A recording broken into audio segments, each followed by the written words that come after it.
Selamat siang, perkenalkan nama saya Erin Saptika dari Prodi Teknik Industri Fakultas Sains dan Teknologi Universitas Katolik Musikaritas. Pada kesempatan kali ini saya akan mempresentasikan skripsi saya dari bab 1 hingga bab 6 dengan judul Pengoptimalan Biaya Distribusi Produk Air Minum dalam Kemasan atau AMDK WINRO dengan metode Distribution Requirement Planning atau DRP. Yang pertama, latar belakang masalah. Pertama, adanya persaingan dalam dunia industri akibat industri yang berkembang pesat. Yang kedua, di PT Indotirta Sriwijaya Perkasa yang bergerak dalam membuat produk air minum dalam kemasan, itu belum menerapkan perencanaan distribusi, sehingga kegiatan distribusi belum optimal. Hal ini dapat dilihat dari biaya yang digunakan cukup tinggi, yaitu sebesar 7.536.728.631.621. Kemudian perumusan masalah, yaitu bagaimana perencanaan pendistribusian produk air minum dalam kemasan atau AMDK WINRO dengan metode Distribution Requirement Planning atau DRP ini agar dapat mengoptimalkan biaya. Kemudian tujuan penelitiannya yaitu untuk mengoptimalkan perencanaan pendistribusian produk air minum dalam kemasan WINRO dengan metode DRP agar dapat mengoptimalkan biaya. Kemudian bab 2 landasan teori. Yang pertama itu distribusi. Menurut Basu Swasta, definisi distribusi ialah saluran pemasaran yang dipakai oleh pembuat produk untuk mengirimkan produknya ke industri atau konsumen. Kemudian peramalan. Peramalan adalah proses untuk memperkirakan beberapa kebutuhan di masa yang akan datang. Kemudian DRP atau Distribution Requirement Planning. DRP merupakan suatu rencana kebutuhan distribusi produk yang dilakukan dari pihak produsen kepada konsumen atau juga pihak distributor kepada pengecer. Kemudian lot sizing. Lot sizing adalah proses untuk menentukan besarnya jumlah pesanan pada setiap item berdasarkan kebutuhan bersih yang dihasilkan dari proses netting. Selanjutnya ada metodologi penelitian. Dari mulai studi literatur, kemudian dilakukan identifikasi masalah, selanjutnya dilakukan pengumpulan data. Adapun data yang dikumpulkan dalam penelitian ini, yang pertama volume penjualan, yang kedua stok akhir produk jadi, yang ketiga lead time pemesanan, yang keempat biaya penyimpanan, kemudian yang kelima biaya distribusi. Kemudian setelah dilakukan pengumpulan data, dilakukan pengolahan data. Pengolahan data yang dilakukan yaitu 1. Melakukan peramalan penjualan perusahaan, kedua melakukan perhitungan distribution requirement planning, kemudian yang ketiga menghitung total biaya perusahaan sebelum dan sesudah menggunakan metode DRP. Selanjutnya dilakukan analisis dan membuat kesimpulan dan saran. Selanjutnya bab 4 pengumpulan dan pengolahan data. Yang pertama, pengumpulan data, ini ada profil perusahaan. PT Indotirta Sriwijaya Perkasa merupakan perusahaan yang bergerak di bidang penjualan air minum dalam kemasan dengan merek produknya WINRO yang berlokasi di Kota Prabu Muli.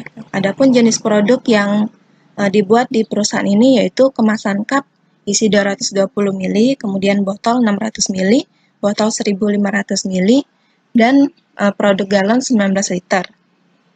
Selanjutnya, data penjualan produk periode 1 hingga periode 6.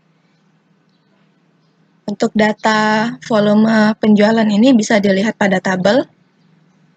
Selanjutnya, ada data stok akhir. Data stok akhir juga bisa dilihat dari tabel. Selanjutnya, data lead time. Lead time yang digunakan oleh perusahaan yaitu 1 periode. Adapun data biaya distribusi yang digunakan oleh perusahaan dari periode pertama hingga periode ke-6 bisa dilihat pada tabel. Selanjutnya, biaya penyimpanan. Biaya penyimpanan yang digunakan oleh perusahaan ini per periode yaitu sebesar 164.681. Selanjutnya, setelah diperoleh data-data yang akan digunakan, kemudian kita melakukan perhitungan total biaya dengan metode perusahaan. Yang pertama, kita menghitung biaya penyimpanan. Biaya penyimpanan didapat dari stok akhir dikalikan dengan biaya penyimpanan.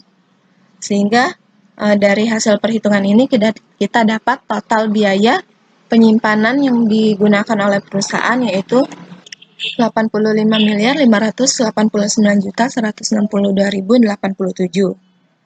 Selanjutnya, biaya distribusi. Untuk biaya distribusi didapat dari volume jual, kemudian dikalikan biaya distribusi yang telah didapat dari data perusahaan sebelumnya. Dari hasil perhitungan ini didapat total untuk biaya distribusi yaitu sebesar 7.451.139.469.543. Selanjutnya, setelah kita mendapatkan biaya penyimpanan dan biaya distribusi, kita mencari total biaya dengan menjumlahkan biaya penyimpanan dan biaya distribusi tersebut, sehingga total biaya yang didapat yaitu sebesar 7.538.728.631.621. Selanjutnya, kita melakukan perhitungan total biaya dengan menggunakan metode DRP.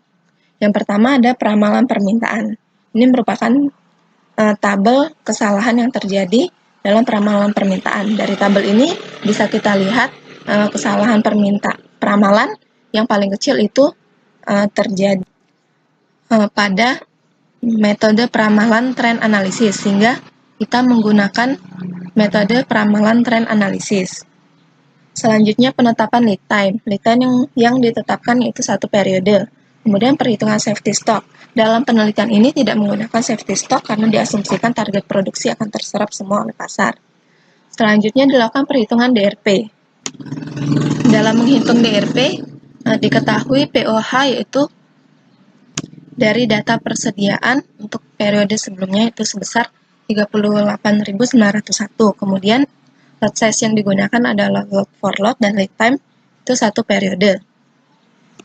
Kemudian untuk mencari net requirements ini dari gross requirement dikurang dengan POH, maka didapat net requirement.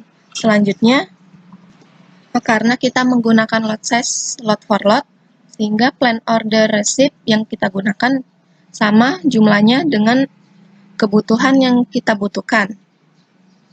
Dan untuk plan order release, ini 1 periode sebelumnya, sehingga plan order release untuk periode 2, ini di periode sebelumnya.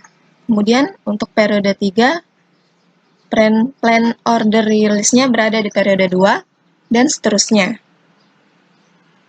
Kemudian penentuan lot.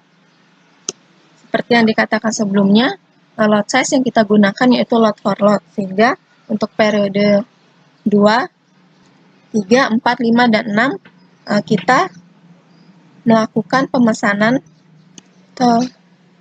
lot sizing sebesar kebutuhan yang kita butuhkan. Selanjutnya, rencana kebutuhan berdasarkan DRP. Rencana kebutuhannya untuk periode 2, 3, 4, 5, dan 6 bisa dilihat pada tabel. Selanjutnya, realisasi penjualan. Untuk realisasi penjualan ini, datanya didapatkan dari volume penjualan yang sudah dilakukan oleh perusahaan. Kemudian kita mencari nilai selisih. Nilai selisih didapat dari pengurangan antara realisasi penjualan dengan rencana kebutuhan dengan menggunakan sistem DRP yang telah kita cari sebelumnya. Selanjutnya, kita mencari atau menghitung biaya penyimpanan menurut metode DRP.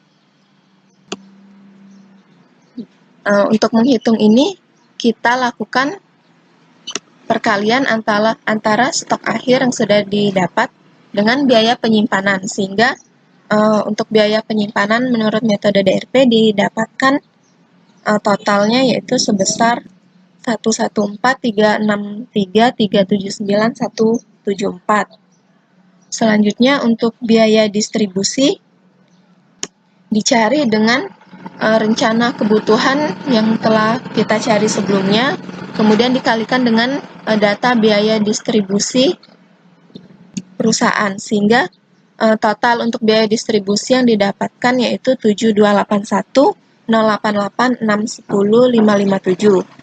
Sehingga selanjutnya kita mencari total biaya. seperti sebelumnya, total biaya didapat dari biaya penyimpanan ditambah dengan biaya distribusi. Sehingga total biaya untuk metode DRP yaitu sebesar 7395451989731. Selanjutnya kita melakukan perbandingan total biaya antara metode perusahaan dengan metode DRP. Di sini diperoleh selisih sebesar 141.276.641.890 atau terjadi penurunan biaya sebesar 2%.